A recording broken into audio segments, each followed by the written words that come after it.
ეს ფორუმი არის ძალიან კარგი შესაძლებლობა იმისათვის, რომ საქართველოს პოზიციები საჯარო და ხმამაღლა იყოს გაჟღერებული საერთაშორისო მონაწილეების თვალწინ. ფორუმში საკმაოდ მაღალი დონის წარმომადგენლები მონაწილეობენ მსოფლიოს სხვადასხვა ქვეყნებიდან. ეს არის საკმაოდ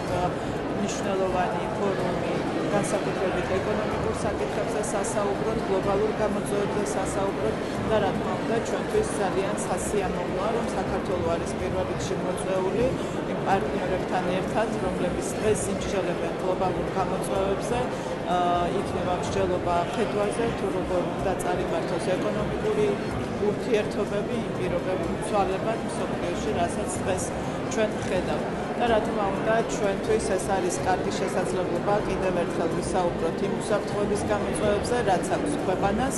და იმ ეკონომიკურ შესაძლებლობებზე, რაც ასევე გააჩნია საქართველოს და ჩვენი მიზანი არის, რომ მაქსიმალურად იყოს ათვისებული სწორედ ჩვენს პარტნიორებთან ურთიერთობებით და საუკეთესო პარტნიორობების განვითარებით. საქართველო-ინდოეთის ურთიერთობები არის მზარდი და მნიშვნელოვანი პარტნიორია ჩვენთვის და რა თქმა უნდა მნიშვნელოვანია, რომ გქონდეს დიალოგი ინდოეთთან იმ საკითხებზე, რაც ჩვენი ქვეყნის ინტერესებში შედის და ეს არის ძალიან კარგი შესაძლებლობა საგარეო საქმეთა მინისტრთან შეხვედრისას განვიხილოთ ბევრი საკითხი, რაც უკავშირდება ზოგადად გლობალურ განვითარებებს, ჩვენს რეგიონში განვითარებებს, სავაჭრო ეკონომიკურ ურთიერთობებს და სხვა მნიშვნელოვან საკითხებს, რაც არის ჩვენი ურთიერთობების დღის წესრიგი.